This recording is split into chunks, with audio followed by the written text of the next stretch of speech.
Hello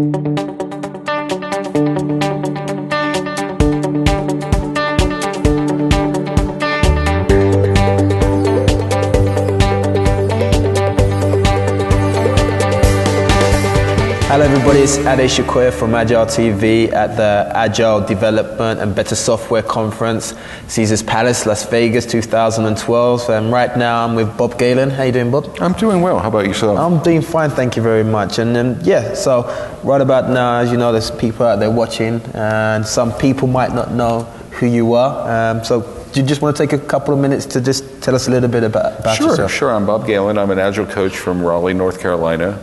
I've been doing Agile probably since the late 90s, extreme programming, Scrum, a little bit of Kanban. I have a broad background in testing, project management, BA, so I sort of have an eclectic background. Been done a lot of development leadership. For the last few years, coaching a lot of Agile teams, not just in testing and migrating to testing, but more so Agile adoption in general. But testing is one of those sort of challenging areas for folks. Automation and Agile testing, doing it well. Nowadays, I talk a lot about Agile done well versus just, so instead of just, being Agile instead of just doing Agile. So getting to the next level. I mean, that's something that's really of definite interest to myself, something that I similarly share with a lot of my clients, which is about doing versus being. Right. So do you just kind of want to expand on that for those who might be watching, who might be wondering what's the difference? Well, let's play the game of, what does doing really poorly? So what does the quintessential poor Agile team look like? And I'm not being judgmental, but I am. So maybe having a daily stand-up, having a backlog, a list of things to do that might be in priority order, but no customer really involved. The team gets together very informally. Maybe they don't sit together, and that's about all they do. They just really go through the motions. They might have a review at the end. They're not focusing on code quality. They're not focusing on collaboration. They're not focusing on value. They're not focusing on consistency of velocity or even measurements or anything like that. Very simple, perhaps a subset, a very informal subset of the practices that really, they're getting some minimal value out of it, but so very little, it's really not. I want Agile teams to make the difference to achieve the promise of agility. Like, why else do it? So if you're going to do, I have this view of, if you're going to do something, try to do it well or do it reasonably well. And they're really not doing that. I think it's taking the easy road is another way of saying it. So that's sort of the doing it. What does being Agile mean? It's sort of the counterpoint to what I was saying. Focusing on customer, focusing on value delivery.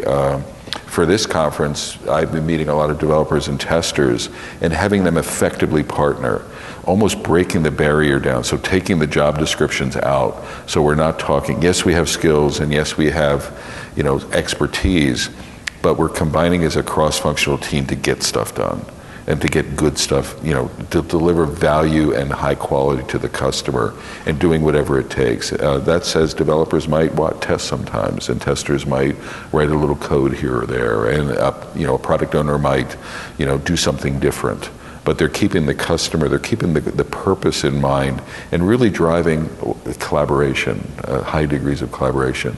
So that's the being Agile side, and not letting your history get in your way. Or we always have done it this way and we're not going to change. But be more change friendly as a team. Okay. Now, I know that you kind of talk about testing. I've also heard you say that Agile testing or testing in Agile environments can be hard. Why is that? What makes it harder than testing it in any other environment?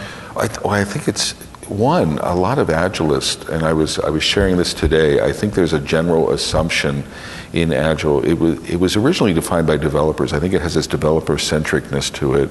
If you look at the signatories of the manifesto, there were 17 people. There was only one tester on it. Brian Merrick was the only tester who had test experience. So it's very developer-centric. So I don't think there's a simplicity of the model of we can test everything in the sprint And if you look at just functional testing, a little bit of unit testing, a feature test, you can maybe get those things done. What about system test? What about UAT? What about security testing? What about performance testing? There's a lot of non-functional and functional nuance to testing. There's a lot of expertise. It may not all the test cases may be automatable. So I think one of the things that makes Agile testing and Agile hard is that there's a lot of testing outside of that simplified model that we have to do. And sometimes there may be things that you can't do in the iteration. Now what do you do? Technical test debt may escape, and you have to beat that down. So you may do things, and folks don't like this. They think it's waterfall Agile, but you may need a stabilization sprint every once in a while to do a full regression test in your context. And I think making those decisions, staying lean, staying agile, but realizing that, hey, we may need to defer security testing to a later sprint or something. We may not, making those wise risk-based decisions, I think, makes it hard. I think the other thing that's hard is getting the true collaboration. There's still, I'd probably say 80% of the teams I see, there's still this wall between developers. We talk a good game about being agile. Maybe 80% is not, maybe 60 to 80%. We talk a good game about being collaborative, but at the end of the day, developers are throwing stuff over the wall to the testers in the sprint, and the testers are throwing things back. So there's still these many waterfalls going on. And I think in order to really achieve the promise of agility, we need to break that down. And that's hard, that's a human. So there's sort of the test complexity side makes it hard, the breadth of testing, based on your domain, depending on your domain. Like if I'm at Fidelity, I have traceability, I have regulatory concerns, I have security concerns, performance concerns. That testing may be very complex. So that side is hard, and then the human factors, are we working together? And I think there's the interplay between those. Okay.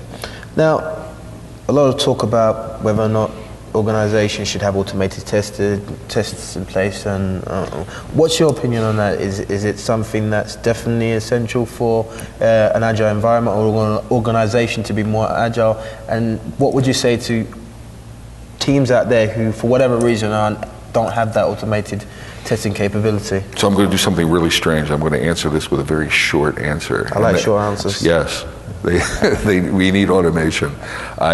I think it's something that every Agile team, every tester, and every Agile team and every Agile organization has sort of a fiduciary responsibility to invest in automation and to get every sensibly automatable test case automated.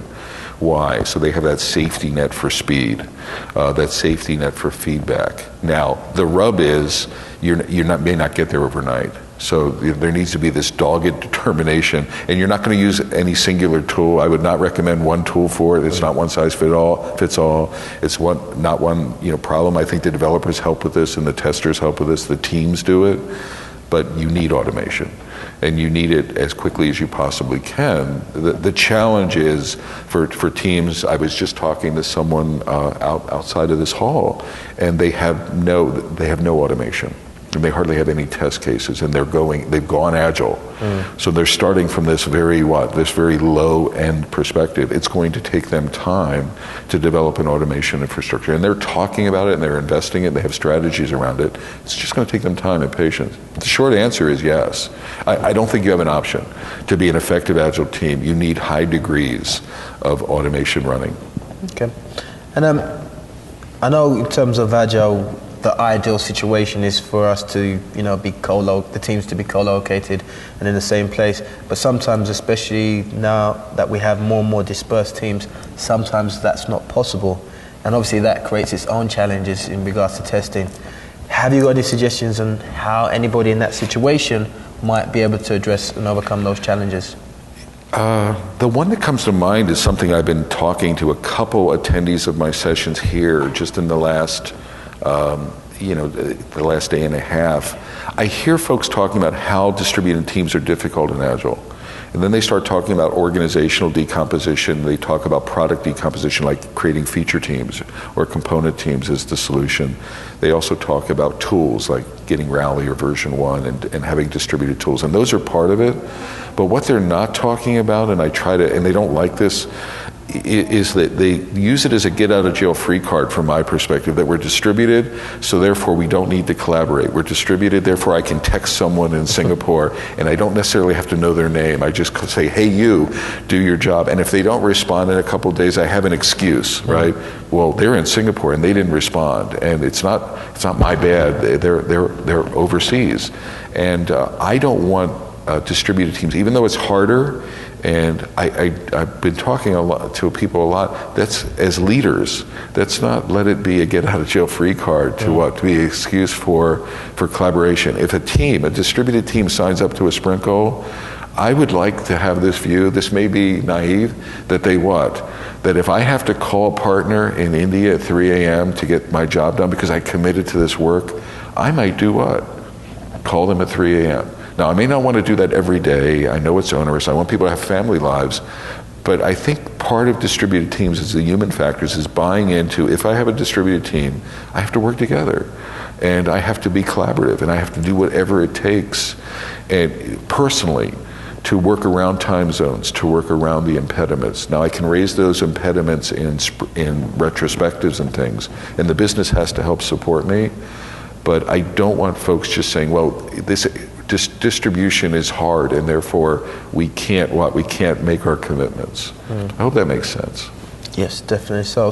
And finally, as an Agile coach, if you were to give one piece of advice that would help a team, an organization to become more agile, what would that be and why? Interesting question. I'll go to Alan's keynote this morning, and I liked a lot of what he was saying, and so slow down to go fast. So do less. And he was really saying that this morning in the keynote. This notion of WIP, limiting work in progress, working together collaboratively. So not working on speed, not working on too many things at once. And it's counterintuitive, and it's not just coaches and leaders and the team members themselves. We want to be frenetic. It feels fast to us. It's slow down. I see too many frenetic teams. So another way of saying that is, the next time you plan a sprint, plan at 50% of your capacity. Work on it well, deliver high quality, and if you have extra time, guess what you can do? You can pull in extra work to that sprint and deliver it. So I'd say slow down. To go fast. Let's not forget there's the business out there. Cool. Thanks for the opportunity. Hey, thank you very much for your time. Really appreciate it. Cool.